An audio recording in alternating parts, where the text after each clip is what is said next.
Hello students, welcome to your next physics class.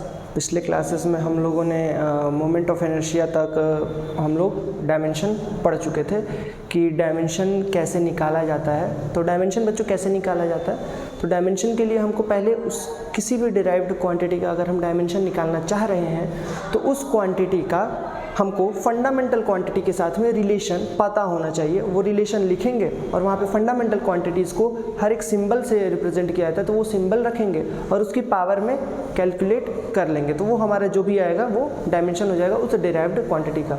आज हम लोग थोड़ा सा एंगुलर की बात करेंगे। लीनियर का तो हम लोग पढ़ चुके हैं कि linear velocity, linear acceleration, linear displacement, everything. आज हम लोग थोड़ा सा एंगल वगैरह का डायमेंशन देखेंगे, ठीक है। तो बच्चों स्टार्ट करते हैं।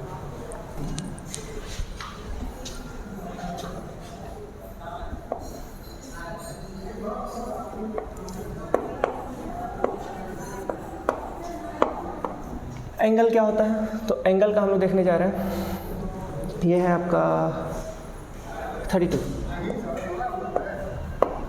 एंगल क्या होता है, arc upon radius. Arc upon radius होता है। आर्क क्या होता है बच्चों, आर्क भी लेंथ है, रेडियस भी लेंथ है, तो आर्क को हम L से रिप्रेजेंट करेंगे, रेडियस को हम L से रिप्रेजेंट करेंगे। ये कट जाएगा, मतलब m0 L0 T0 हमारा एंगल का डायमेंशन आ जाएगा। मतलब angle is the, this is plane angle बच्चों। एक प्लेन एंगल होता है, एक सॉलिड एंगल होता है। Angle is the, plane angle is the dimensionless quantity, ठीक है बच्चों। चलिए next 33।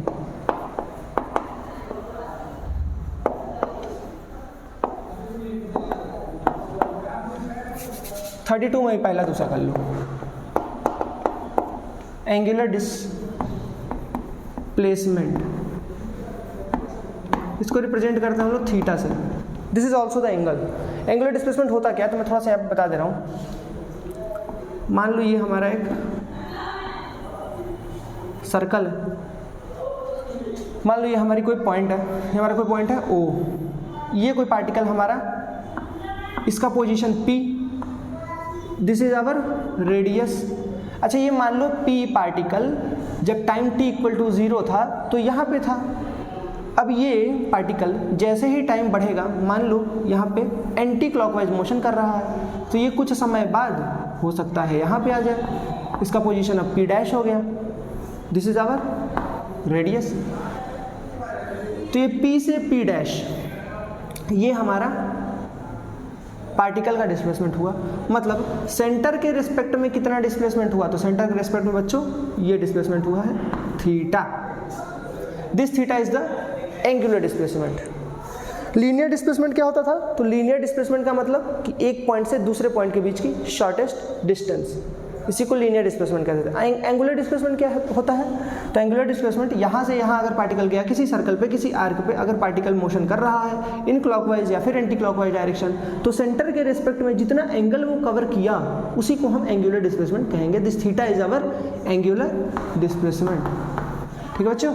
This theta is our angular displacement. So we can say that angular displacement is nothing but just a plane angle which is subtended by the particle over the time t on the center of the circle, ठीक है बच्चों। मिटा रहे हैं इसको।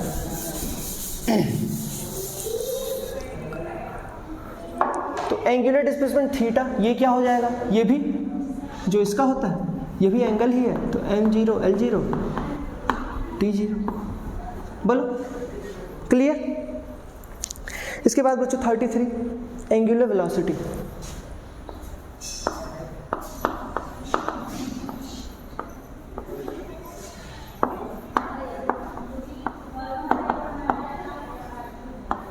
इसको represent करते हैं ओमेगा से। तो लीनियर वेलोसिटी क्या होता था, तो linear velocity is equals to linear displacement upon time. What is angular velocity, angular velocity is equals to angular displacement upon time. Angular displacement मतलब थीटा अपॉन टाइम, ये होता है m0 L0 T0 upon time का t, मतलब ये हो जाएगा t minus 1।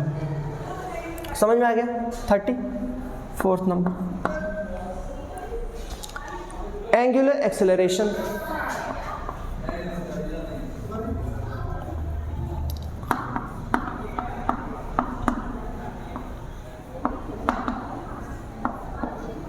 Alpha से दिखाते हैं। तो बच्चों व्हाट इज लीनियर एक्सेलरेशन? तो linear acceleration is the change in velocity upon time, change in velocity upon time, change in velocity upon time. What is angular acceleration? Change in angular velocity upon time. What is linear acceleration?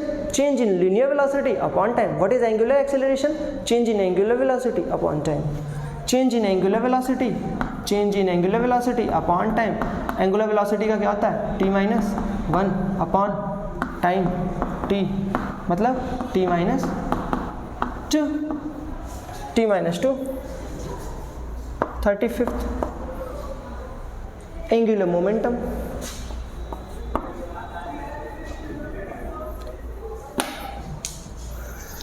Sorry,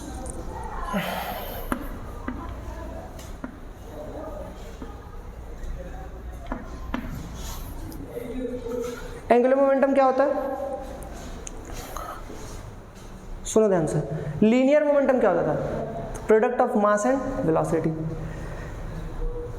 देखो angular जितनी भी terms हैं उनको हम linear वाले से analogy करके समझ सकते हैं। जैसे लीनियर डिस्प्लेसमेंट तो एंगुलर डिस्प्लेसमेंट, ठीक है, वहाँ पे फोर्स जो काम करता था एंगुलर वाले में टॉर्क वो काम करता है, ठीक है। वहाँ पे मास हमारा जो काम करता था, यहाँ पे मोमेंट ऑफ इनर्शिया हमारा वो काम करता है। वहाँ पे लीनियर वेलोसिटी जो काम करती थी, यहाँ पे एंगुलर वेलोसिटी वो काम कर रही है। What is linear momentum? Mass into linear velocity. What is angular momentum? Mass नहीं, moment of inertia into angular velocity. Moment of inertia into angular velocity. Moment of inertia into angular velocity, omega. Omega moment of inertia का क्या होता है? बोलो, ml2।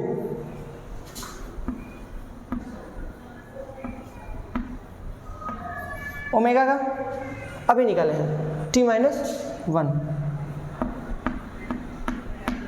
क्या हो जाएगा? ml2 t minus 1, ठीक है, ml2 t माइनस 1। ये हो गया हमारा एंगुलर मोमेंटम का। टॉर्क, टॉर्क कह लो 36 टॉर्क। टॉर्क बोले या फिर इसको कपल भी बोलते हैं। अरे वो वाला कपल नहीं, कपल। टॉर्क होता क्या है? तो बच्चों सुनो, जो काम फोर्स करता है वो काम टॉर्क करता है। जो काम फोर्स लीनियर वाले में करता है वो काम टॉर्क एंगुलर वाले में सेक्टर में करता है, ठीक है। तो फोर्स क्या करता है? किसी बॉडी को लीनियरली डिस्प्लेस करा देता है। टॉर्क क्या करता है? किसी बॉडी में एंगुलर डिस्प्लेसमेंट पैदा कर देता है। Torque is responsible for the rotation of the particle. Rotation of the particle नहीं कहो, रोटेशन ऑफ अ रॉड कहो, लेंथ, ठीक है, एक्सटेंडेड ऑब्जेक्ट। तो वो काम हमारा टॉर्क करता है, ठीक है। तो टॉर्क होता क्या है? Force into displacement, force into displacement. मैं लिख रहा हूँ force into perpendicular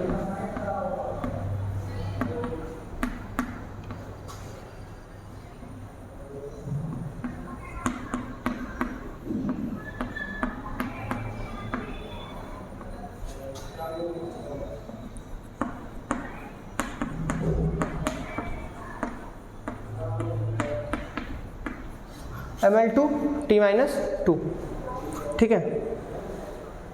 frequency 37। What is frequency? Frequency is represented by new. Torque is represented by tau.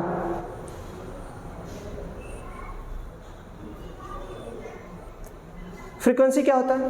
तो फ्रीक्वेंसी सभी को पता है 1 upon time period. What is time period? Time period is the time taken to complete 1 revolution. Time period is the time taken by the particle to complete 1 revolution, उसको time period कहते हैं। What is frequency? तो 1 upon time period कर दोगे वो frequency आ जाएगा। 1 upon time period कर दोगे फ्रीक्वेंसी आ जाएगा।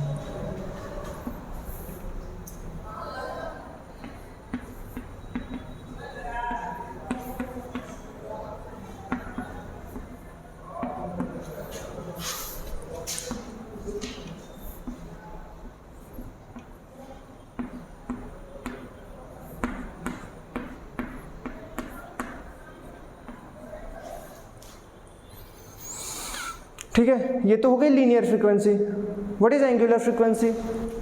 नीचे दिख रहा है, what is angular frequency?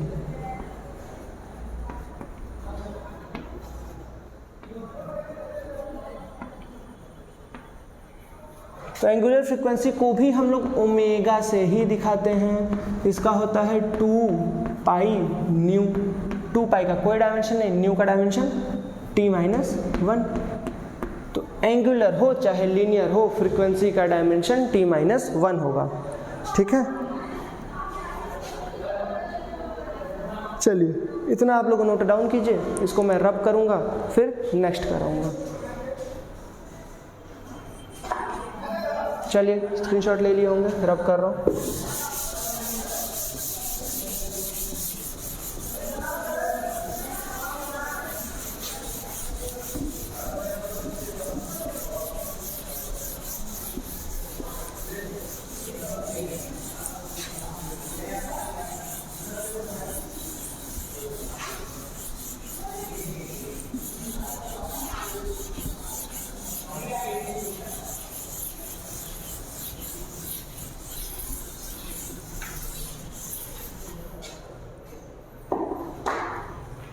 Rotational kinetic energy 39।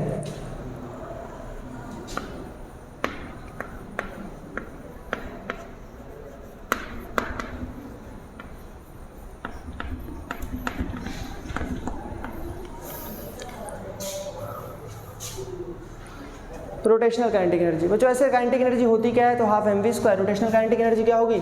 तो हाफ एम की जगह मोमेंट ऑफ इनर्शिया आता है वी स्क्वायर, मतलब ओमेगा का स्क्वायर। बोलो हाफ, ये कितना हो जाएगा? मोमेंट ऑफ इनर्शिया होता है LT2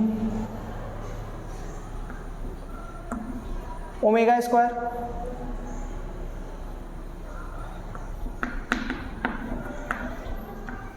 ये क्या हो जाएगा?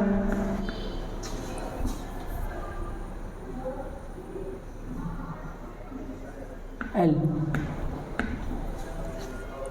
ठीक है बच्चों,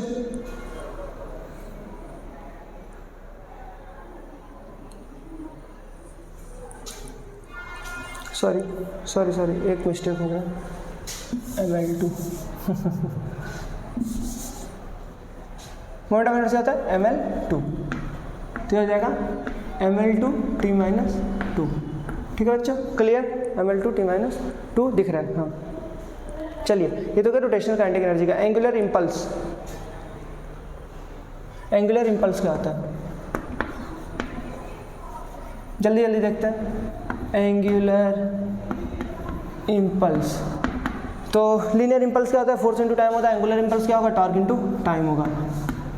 टॉर्क इनटू टाइम, इसी को एंगुलर इंपल्स कहेंगे। टॉर्क का क्या होता है? टॉर्क का बच्चों क्या होता है? ML2 T-2।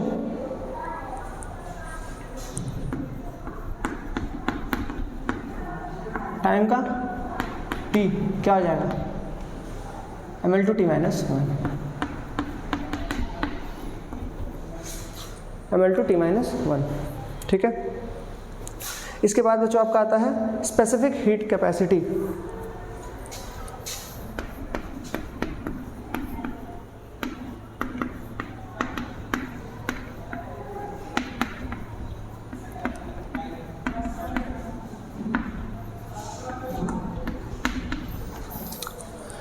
Specific heat capacity आप लोग थर्मोडायनेमिक्स के चैप्टर में पढ़ेंगे और काइनेटिक थ्योरी ऑफ गैसेस के चैप्टर में पढ़ेंगे। स्पेसिफिक हीट कैपेसिटी, तो सुनो एक फॉर्मूला होता है Q = mc/dt। Q is our heat. Heat is a form of energy, मतलब Q का डायमेंशन जो कि एनर्जी का डायमेंशन होगा वही होगा। What is M? M is our mass. C is our specific heat capacity. dt is the change in time, मतलब time interval. तो ऐसे C की वैल्यू निकालोगे तो heat upon mass into time, sorry heat upon mass into, sorry dt is the temperature not time. एक minute, ये हो जाएगा quantity of heat, quantity of heat upon mass into temperature, not time, sorry temperature.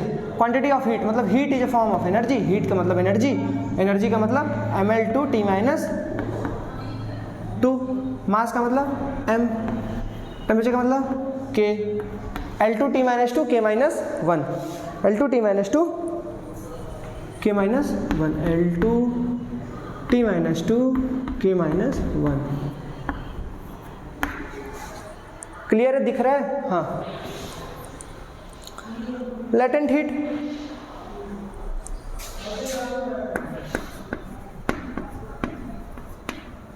Latent heat गुप्त ऊष्मा कहते हैं इसको।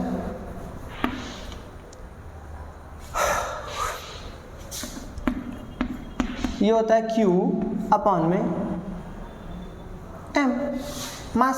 Q मतलब हीट, अच्छा Q मतलब हीट, Q मतलब हीट, हीट मतलब ml2T-2, what is mass L2T-2। ठीक है बच्चों, क्लियर हो रहा है? L2T-2, ठीक है। Universal gas constant 43। ये हम लोग थर्मोडायनेमिक्स में चले गए हैं। अब यहाँ आपको काफ़ी चीज़ें नहीं पता होंगी, इनको रटना है। अब क्या कर सकते हैं, इसका डायमेंशन है, कराया जा रहा है तो रटना है। ये फॉर्मूले हम कैसे पढ़ाएं आपको, ये फॉर्मूले आएंगे थर्मोडायनेमिक्स में, ठीक है। व्हाट इज आर, तो हमको पता है P V is equals to R T होता है। यहाँ से आर निकालेंगे, P V upon T, P pressure, V volume, T temperature. Pressure into volume upon temperature, pressure into volume upon temperature. What is R, pressure into volume upon temperature, याद कर लो। Pressure into volume upon temperature. Pressure का क्या होता है, force upon area, force का ml-2 upon area L2 ml-1 T-2, ml-1 T-2 ये होता है प्रेशर का। वॉल्यूम का होता है L3 अपॉन टेम्परेचर K, तो हो जाएगा ml2 T-2 K-1, ml2 T-2 K-1। अच्छा दिख रहा है, ml2 T-2 K-1, ठीक है। अवोगाद्रो नंबर, ये आप लोग केमिस्ट्री में मोल कॉन्सेप्ट में पढ़े होंगे, और ये भी नहीं पढ़े हैं तो फिर कुछ नहीं किया जा सकता है। अवोगाद्रो नंबर तो आप लोग पढ़ना ही चाहिए, पढ़े होंगे मोल कॉन्सेप्ट में, 9th में होगा, ठीक है, 11th में भी है। एवोगाद्रोस नंबर Na कितना था बच्चा, 6.022 10 की पावर 23। वो नंबर से नहीं आ रहा है। एवोगाद्रो नंबर का मतलब क्या होता है, मतलब इसका फॉर्मूला क्या होता है एवोगाद्रो नंबर का? It is the number of molecules per mole, it is the number of molecules of a gas per mole. चल, नंबर ऑफ मॉलिक्यूल्स पर मोल, ठीक है। क्या हो जाएगा, m0l0 t0, m0l0 t0। बच्चों ये डायमेंशनलेस क्वांटिटी है, लेकिन इसका यूनिट है, इसका यूनिट है 6.022 इंटू 10 की पावर 23 लिखते हैं, पर मोल लिखते हैं, बस इतना ही लिख के छोड़ नहीं देते, पर मोल इसका यूनिट होता है, पर डायमेंशन नहीं बच्चों, ठीक है। क्लियर है, बिल्कुल। बोल्ट्जमैन कांस्टेंट 45वां,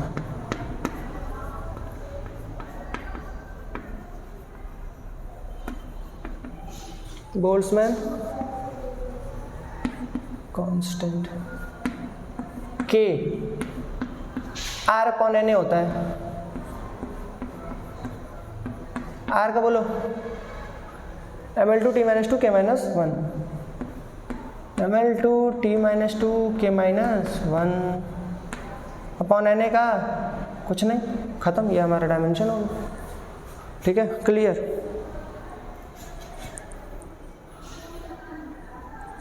चलिए तो बोल्ट्जमैन कांस्टेंट 45 तक यहाँ पे रोकते हैं। कुल मुझे लगता है 70 के आसपास है, 70 के आसपास है, तो करा दिए जाएंगे आपको। ठीक है बच्चों, धन्यवाद। इसका स्क्रीनशॉट वगैरह ले लीजिए, पहले मैं हट जा रहा हूँ। ठीक है, थैंक यू।